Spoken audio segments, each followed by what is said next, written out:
Okay, I'm an addict. My name's Mike.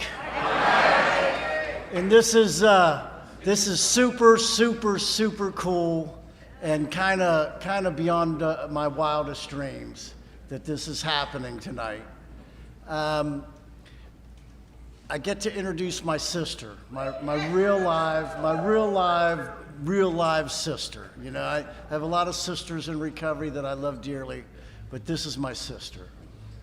And I was at a meeting last night and with a dear friend, Jennifer, and in between us was her brother. And she made a comment. She had been waiting like 13 years for him to sit in that seat. And I just love being a part of this, man. And you know, families are affected by it. And I don't talk anybody or try to talk anybody into this. I remember people praying over me, crying, pleading with me, begging me, and I just spent $50 on this buzz and you're screwing it up. Get out of my face, man, you know? I just didn't want to hear it, you know? And so I don't spend any time on that, but I got clean a while ago. And every so often my sister Maria would ask me about recovery. And the first one that I remember, because they were seeing my life change, my family and everything, the first question that I remember is, how do you know if you're an addict, right? And I try to answer it honestly, the best I can, and then leave it alone. And then like 5 years went by, you know, and another question, one that I remember is, well, do you really have to give up everything? And, sorry, it kind of works like that. You know, and then 5 more years would go by and another question, right? And anyway, after 17 years, we went to lunch. And as soon as the server took our drink order and walked away, Maria just started sobbing and crying and said, I can't take it anymore. You know, where we all get, right? That moment. And we were talking, and I like to smile anyway, you know, so I found this out later, but apparently I started smiling. And she didn't really appreciate that.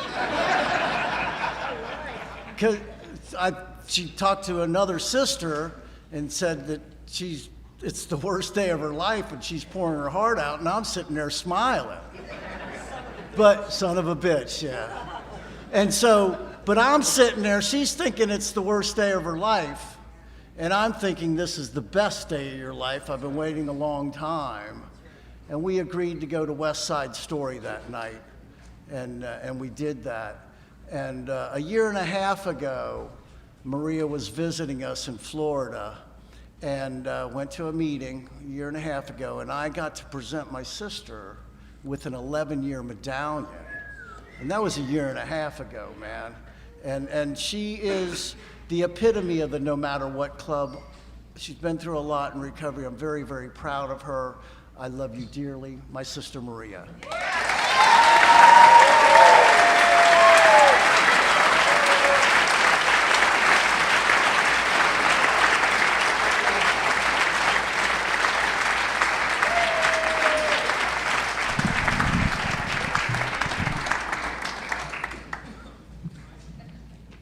Hi.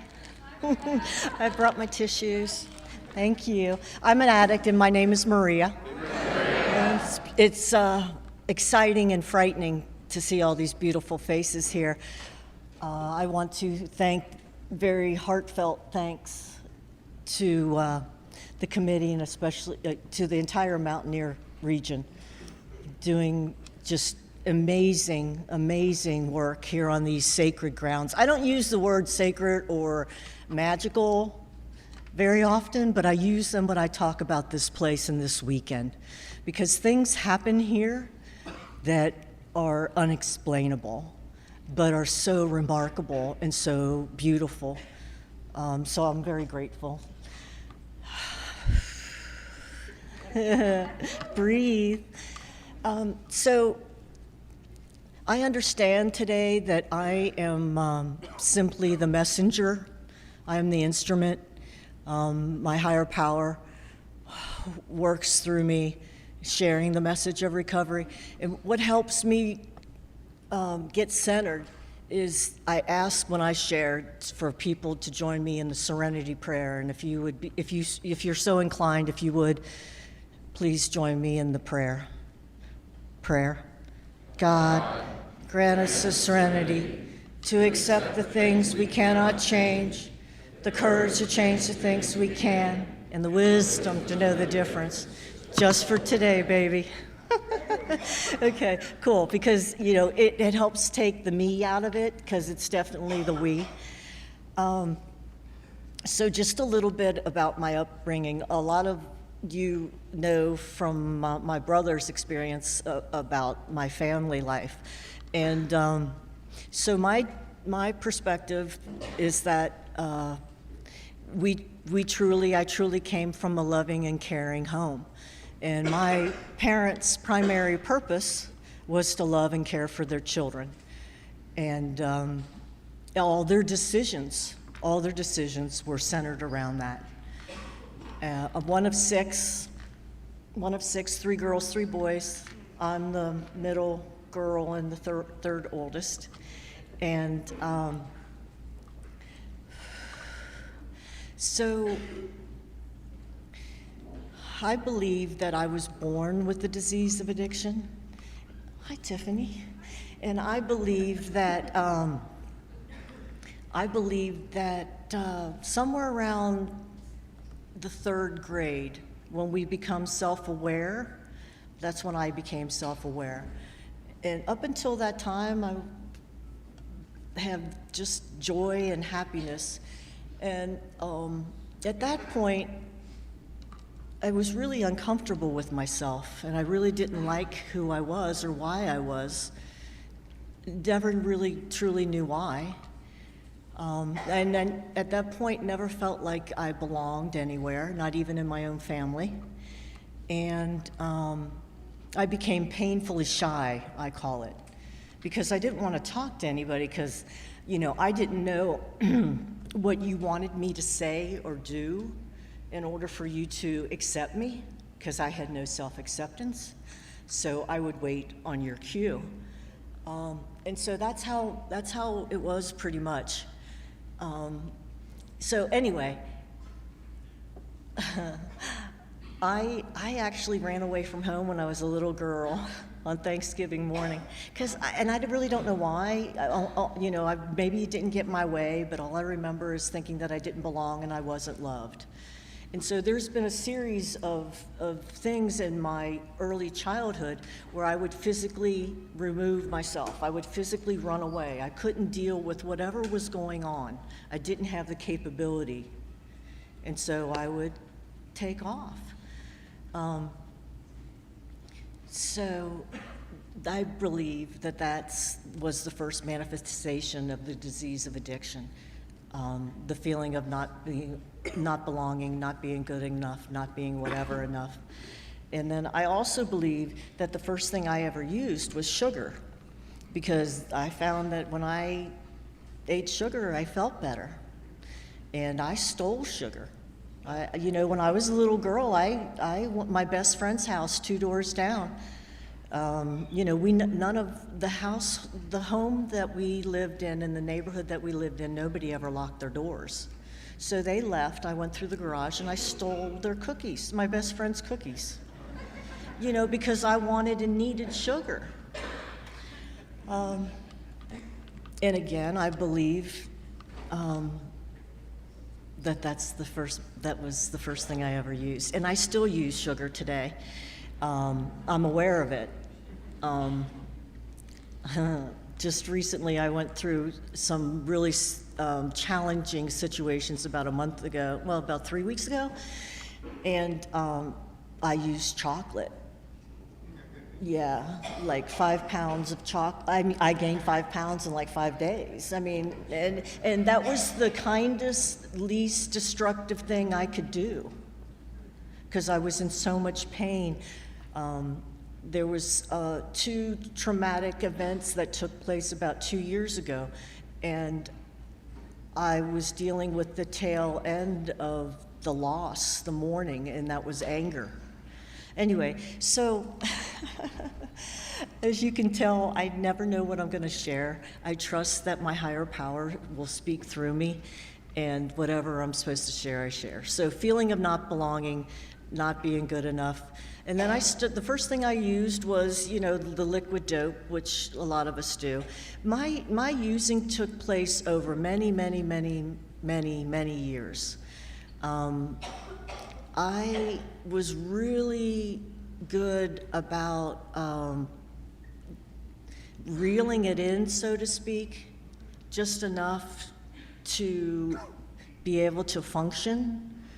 And then I would go off the deep end, and then I'd reel it in and go off the deep end. As our literature tells us, it always progresses and resurfaces. And good Lord, my heart. I gotta take a breath. So anyway, I was given the gift of desperation. And man, my whole mind is completely blank. I apologize, folks.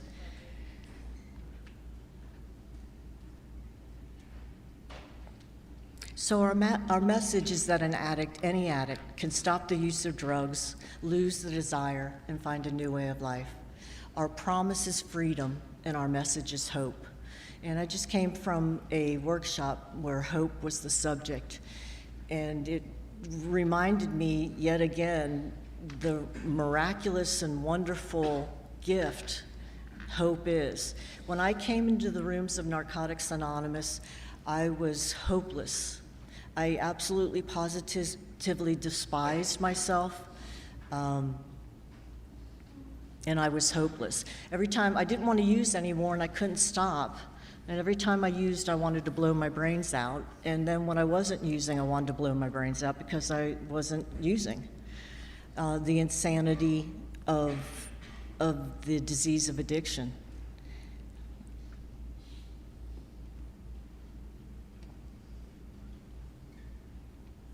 So I'm going to share with you what was taught to me by you all, how to stay clean. I think the reason why I'm kind of coming to like a blank about the using part is because it's still so painful. And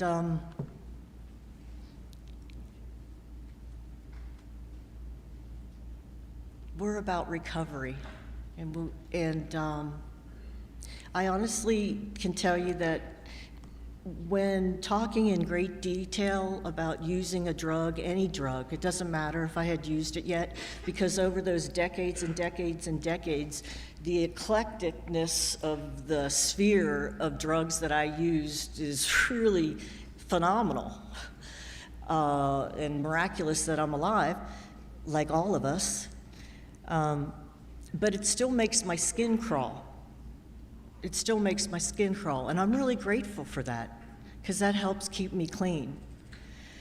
So I told my brother I couldn't take it anymore, and we went to West Side Story.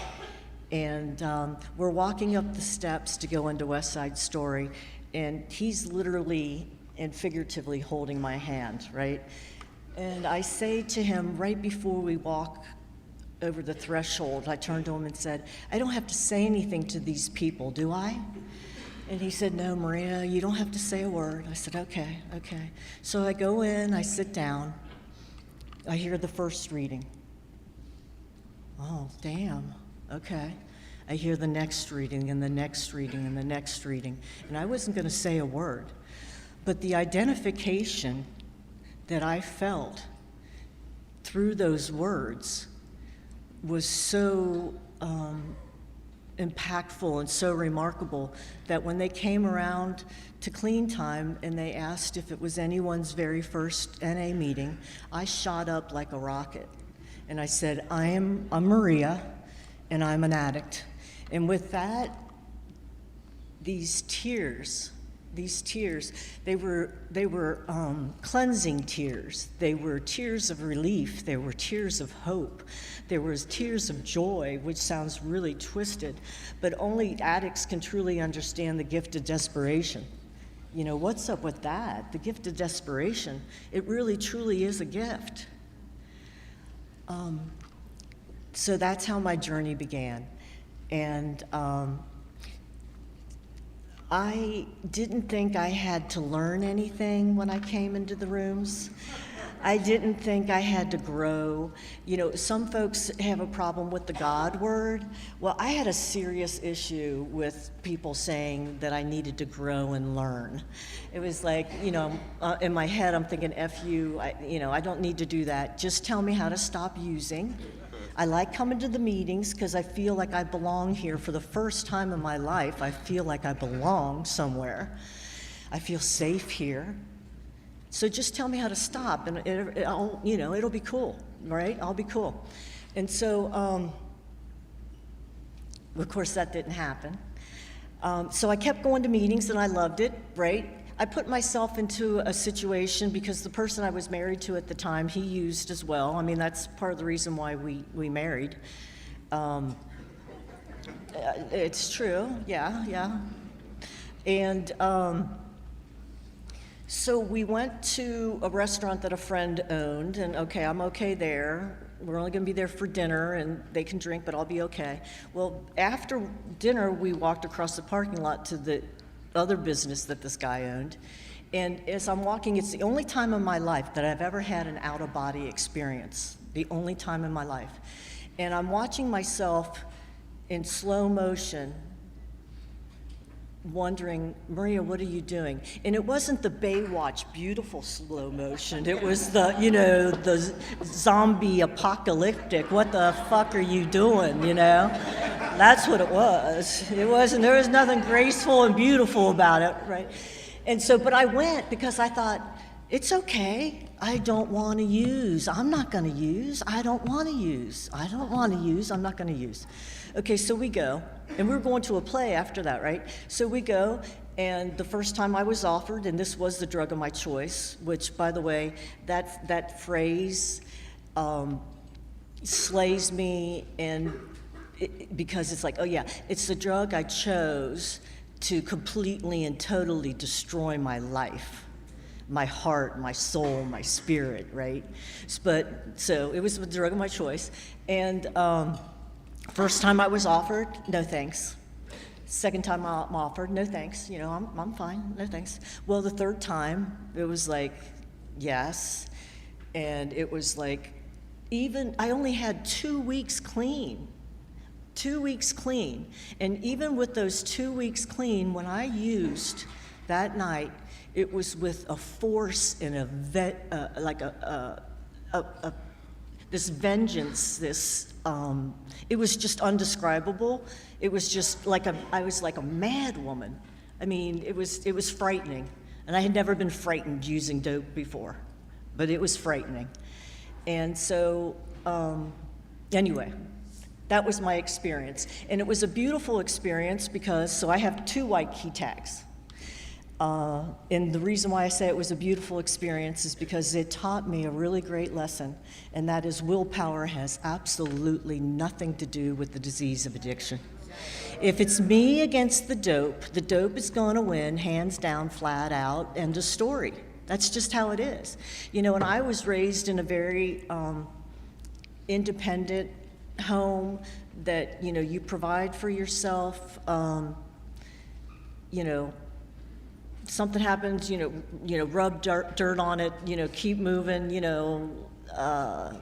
just power through. So there's a lot of strong-willed people.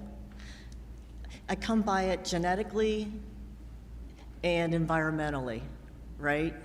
And so if you think you can outwill the disease of addiction, I can only tell you my experience. I was wrong. And I'm grateful for that. I'm grateful for that experience. Okay, so then a few days later, the Friends of Jimmy K is taking place. And it was beautiful. So it was my first Friends of Jimmy K. And brothers calling, going, yeah, let's drive together, let's do this, let's do that. It's like, oh, I'll just meet you there, because I had used, and I didn't tell anybody. And so, so again, we're getting ready. Right before we walk over the threshold, and again, I got my death grip on him, holding on to him, and I said, yeah, I use, but don't tell anybody. So when they got to and it was a remarkable experience. The speaker was actually a sponsee of Jimmy K, and at the end of the evening, they gave out basic text to the people with the least amount of clean time, and when they said they did the countdown for 8 days, and at that point then I had 8 days. So I stood up and I got my book and it turns out that the person who handed me that book later became my sponsor, my second sponsor. So talking about the NA program and how I didn't think I needed to learn or grow. So you know how we say, we say an addict, comma, pause, an addict, any addict. I found out that I am any addict. So you see, I didn't think I was any addict. I thought that I could manipulate, mold, reconstruct, deconstruct, orchestrate a program for me. You all could do the NA program, but, I didn't need to do that. So what I did, I wasn't interested in getting a sponsor, a woman for a sponsor, and I wasn't interested in doing any steps, right? So I called my brother my foster sponsor. And so, yeah, so I think he was really happy when I finally got a sponsor. But the point is that I didn't think that this applied to me. I didn't think that I was any addict, clearly. So that took me after my 60-day key tag and before my 90-day key tag, I was more miserable than I had ever been in my entire life. Using, not using. I was literally clenched fist and locked jaw, and I was ready to implode and explode at any moment. I mean, I really was. I was a ticking time bomb, and God forbid you come across my path. I mean, I was a mess. And like our literature says, if you don't work the steps, you will be miserable. Miserable, yes, and you will go back to using. And so it got to that point where my pain and my denial, I could not deal with it anymore. I finally surrendered to the NA program and decided that, yes, this does apply to me. Yes, I do need to learn. Yes, I need to grow. And so, so I got a sponsor. And my first adventure here at Ripley was May 11th through 13th in 2007. And the theme was Welcome Home. And which was, yeah, I look back at it now and that's super cool. And so the experience that I had here was really, truly remarkable. And it was then that I put pen to paper and I began my journey, I believe, truly, seriously recovering. It's because I put pen to paper and began working the steps. It says in our first step that with the first step we begin to heal. we begin to heal. And for this individual, just the feelings even before the dope, and then whatever, all the things that happened thereafter, it was in some serious need of healing. So the steps are really cool now. So I went from the poster child of not doing steps and being totally against it and totally against sponsorship, to being a huge advocate, and just fell in love. I fell in love doing the steps, even though it's one of the most challenging things I've ever done, because I have to take an honest look at me. An honest look at me. I really believe it's a journey of self-discovery, because when I came in here, I had absolutely no clue who I was. When people used to say, I used to hear people say, just be yourself, right? And I would think, what does that look like? Who is that? I had absolutely no idea. So the steps have educated me. I've learned a lot about who I truly am. And I'm just so very grateful for this life. And it is available to us all. It's available to us all. Every single person sitting in here, there's hope. And not only is there hope for you, but you get to give hope. The person with 1 week can go to that person with 1 day and say, this is how I did it. Because we all did it just 1 day at a time. Whether you have 1 day, the important thing is that we're here. We're all here. In my path, see, I was the addict that lived this double life. I lived the double life. My whole life was a lie. My whole life was a lie. It looked fine and perfect on the outside with the job and the kids and the husband and the this and the that and the da-da-da-da-da. But the internal, emotional, and spiritual prison that I was in was really unbearable. And that's the other thing I was thinking about with the theme, Welcome Home, and on the t-shirt there's a picture of a door, and the little sign says meeting. And I'm thinking, we have the key. We have the key to freedom, and it is here. And it's here, and it's in each and every one of us. And the other thing I just wanted to share about is, so whenever I'm asked to share, it's immediate. I think, I don't have anything to offer. I'm not of value, and I know that that's not the case. I understand that that's a manifestation of the disease of addiction, because I'm here to tell you that each and every one of us matters. Each and every one of us has a purpose. Each and every one of us can help one another not only survive, but thrive and live a beautiful, rewarding life. What's in the past is over, right? And for me to be free of guilt and shame is the most extraordinary thing I've ever, I still don't believe it's possible. From the things I did or didn't do as it related to my children, I was, so, oh God, at one workshop here, somebody shared, I have no clue about the time, so you're gonna have to help me out. Oh, no.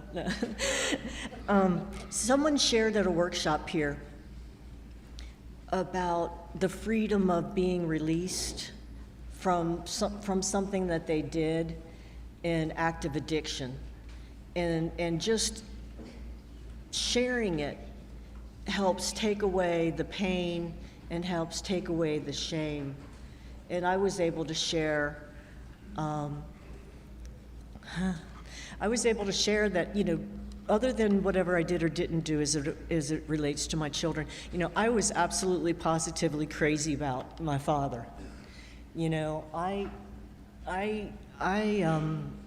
he was an amazing human being, both parents.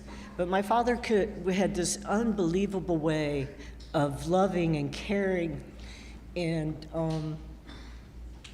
holding people in their heart and in his heart. And so I was in an active addiction when my father passed away. And he was all about integrity and honesty and character. And see, what happened with me is the more I used, and the person that I was with manipulated and controlled what we did. I was a willing participant.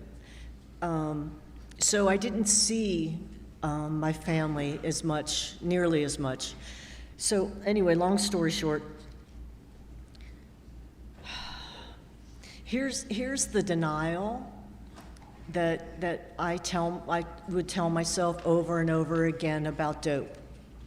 Okay, so it's the morning of the layout, and we use before we go, of course. And I don't take anything with me because, you know, if I don't have it, I can't use it, right? So it's okay. It'll stay here. And so I get there, and, you know, shortly after arriving, it's like, okay, well, you know, this isn't working. I can't. So I send the person that I was married to home. And I said I send him home. I asked him to go to the house and bring the drugs. And of course, I made up a lie that he was going back to the house to get some pictures. It was a lie. So while he was gone, the person who we loosely called friend, he was never a friend of mine, but he had the drugs, he came. And so he provided me with something, and I went upstairs and used. And not only did I use, I took like 3/4 of what he had. So I stole, I used, I lied. As my father, you know, I have more admiration, respect, and love for him than any other person in the universe. And that's what the disease of addiction, that's what I do. Nothing else matters when I'm in the obsession, the compulsion. So I'm happy to say that I'm free of any shame or any guilt. And I know, I don't know, I didn't realize I was going to say that, but I know my dad is here with us. He loved Narcotics Anonymous. He knew so many of you all. He was so funny. He would pick up on language, like if he would see somebody on TV or something, and they would talk about freedom and just for today, he'd say, hey, he's in the club, right? And he called it, Dad called it the club. Yeah, he loved all of us. So I know that my dad knows that I'm clean now. And I got to do my amends to him. I went and visited his final resting place. And I deliberately didn't write anything because I wanted to speak from the heart. Like right now, this is really scary for me to speak from my heart, to be vulnerable, to expose myself. And so I got freedom, and I learned how to do that from, again, another workshop here, topic meeting, that talked about making an amends. So this place is so remarkable. I'm just so very, very grateful. So when I first came, it was arranged for me. My brother told me, you're coming, and you're coming with these 3 other women that I didn't know, and I was frightened and I was scared to death. And I'm thrilled. I'm thrilled that I got to come, and I'm thrilled I get to be a part of bringing people. You know, we talk about the only way we can keep what we have is by freely giving it away. And I tell you, there's so much joy. There's so much joy in freely giving it away. It's a really good, it's a kick-ass way to be able to stay clean, you know, to be of service. It's really quite remarkable. And speaking of service, that's one of the other I think that's one of the other many ways that we are able to stay clean. I know it is for me, speaking personally. I got to be several chairs in 2 different areas. The Hamilton Middletown area, I was in the H&I chair. The first meeting that we got to go to was a teenage facility, and both of my children were in treatment centers as teenagers. And then I got to be part of the basic text, that the most recent edition. And now I get to be a part of the literature review that we're working on our new Spiritual Principles a Day book. And you know, our literature is written by addicts for addicts. So if you want to participate, go to na.org/SPAD, Spiritual Principles a Day, and you can go on and submit, and you can be a part of the new literature that's coming out. So I am happier than I've ever been in my entire life. I've had a lot of, we all have no matter what's. We all do. That's life. But the key is don't pick up no matter what. And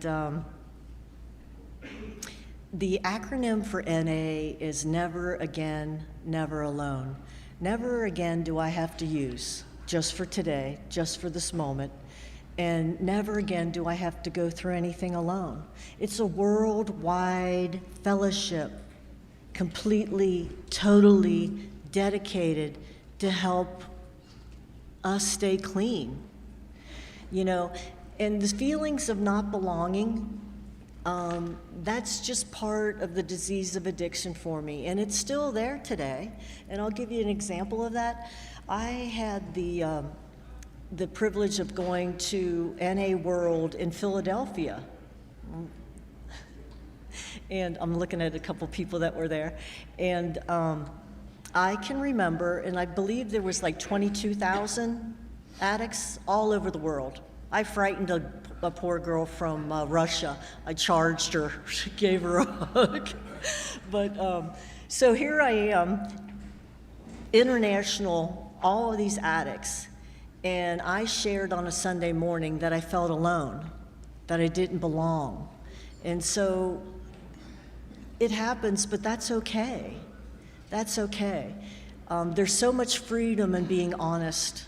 There's so much freedom in the humility, because I was also raised that you don't ask for any help for any reason, anytime. You figure it out, you do it, you power through. And you know, that can be a good thing, but for an addict, that's not such a good thing. We need each other. And I've learned that to ask for help, you know, used to think that it was a sign of weakness. I know today that me asking for help is a sign of tremendous strength, tremendous courage. So I'm really glad you all taught me so much, and you still teach me. And so the first thing I had to learn when I came into NA was how to learn, you know, because I thought I knew everything.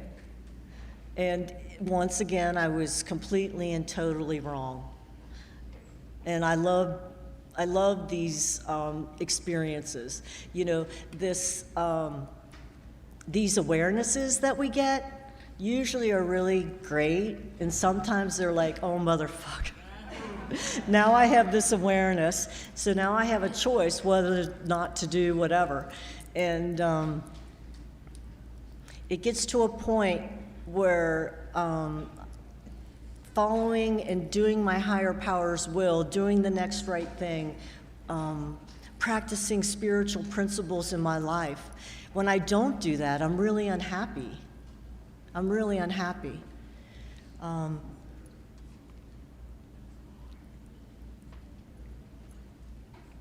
So, don't use no matter what. Talk to your sponsor. If you don't have a sponsor, get a sponsor. And for the people that are in their first year, I was in a constant state of being overwhelmed. I was so overwhelmed. Life was so challenging because I had used dope for so long.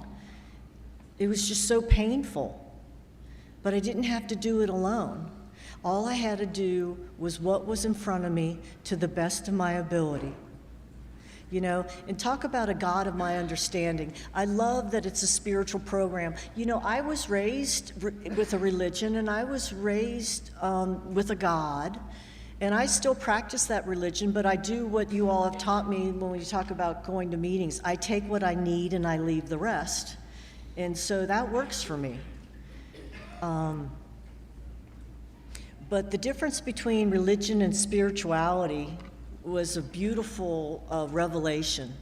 It's a spiritual program. And now that NA has opened my closed mind, because I was closed-minded, you know, open that closed mind, I can see and seek spirituality, and it's remarkable how many books and other things,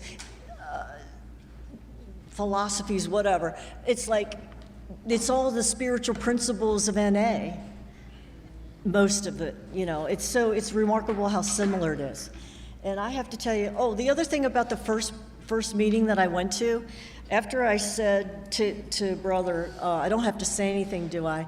No. And we walked in, and in this room were all these people, and they were laughing and smiling, and I'm thinking, what the fuck? What is wrong with these dope fiends? What is wrong with them? They can't use anymore. And that's the other lie. Okay, so the lie is dead. We do recover, right? Yeah. But I completely lost it again. So I was in an automobile accident, and that has partly to do with the cognitive deal. But I didn't have to go through it alone. So what happened with this automobile accident that was really remarkable, you know how we talk about apply these principles in all of our affairs? What happened, without my permission, without my knowledge, I started applying the spiritual principles of recovery and doing everything I do to recover from the disease of addiction, to recover from this automobile accident. I couldn't move.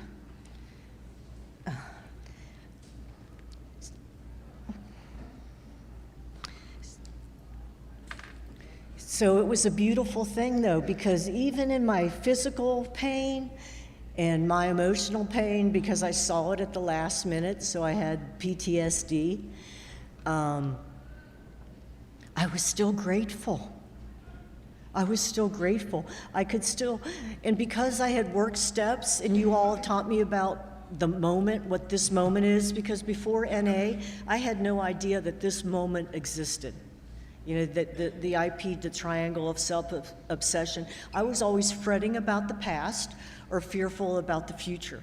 I was never here right now. I didn't know this moment existed. So because of that work that I did, that you all did with me, I could see these miracles, one after the other after the other. And I really believe with all my heart these things were people, places, and things that the God of my understanding put in my life. You know, I've never felt the love or the care of a higher power until this dope fiend got clean and worked the NA program. Working steps, I have this relationship. I say my higher power's got my back, Jack. You know, and I really feel that. And the other great gift is this freedom of self. Now, that's not to say that I don't think of myself, because I do, but I'm not obsessed with me. I'm not obsessed with me. I'm concerned about you all. To be comfortable in my own skin. To be comfortable in my own skin. Good Lord, what a gift is that? This self-acceptance that I have. Unconditional love. You know, I remember first coming in and people would say, we'll love you until you learn to love yourself. We'll love you until you learn to love yourself. And it was true, because I despised myself. This unconditional love that we show one another is really quite remarkable. And I love the fact that, you know, the ties that bind us together is recovery, you know, because of the disease of addiction. I also realize that our literature also says it's unity, not uniformity, right? We're all individuals. I've never had to think so much in my life for myself. I've never had to take so much responsibility for my life, for myself. I remember one time I was begging my sponsor to tell me what to do. This is about 7 years ago or so. This was going on. It's the only time I ever did it. And she kept saying, Maria, I'm not going to tell you what to do. I said, damn it, why not? Then if it doesn't work out, you know, I'll have you to blame. So, you know, when people say, you know, we're mindless drones, that's total bullshit, because I've never had to be so responsible for myself. And I've also learned the difference between self-reliant and self-sufficiency. It's good for me to be self-reliant, to rely on myself, to care for myself. Self-sufficiency is a lie. That not unless you're living on the land and you have a clean natural water source, you know, and you're growing your own food, you need people. We need each other. I'm really thrilled that some of the most amazing, caring, loving, kick-ass people are dope fiends, recovering dope fiends, right? And the beauty of a bunch of dope fiends living a spiritual life, I just get the biggest kick out of that. So, what else can I tell you?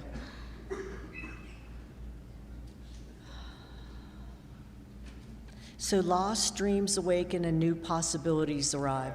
So I haven't been able to work. I had to resign my license. I chose to resign my license. I was a real estate agent for 25 years. And so now I'm finishing up school, and I'm going to be starting my own business. And the beach is finally going to be my home. Yes. So this is all in the works just for today. And like we say, I make the plans, I don't plan the results. So I'm like, you know, if it's cool with you, God, this is what I'd like to do. And I have to do the footwork. So if you're thinking about using, it's natural for a dope fiend.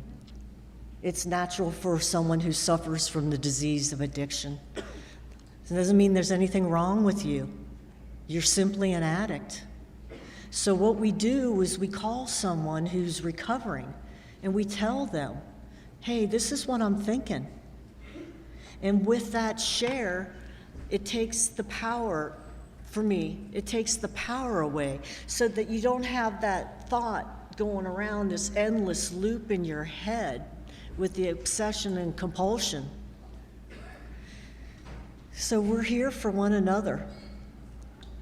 And I love you all.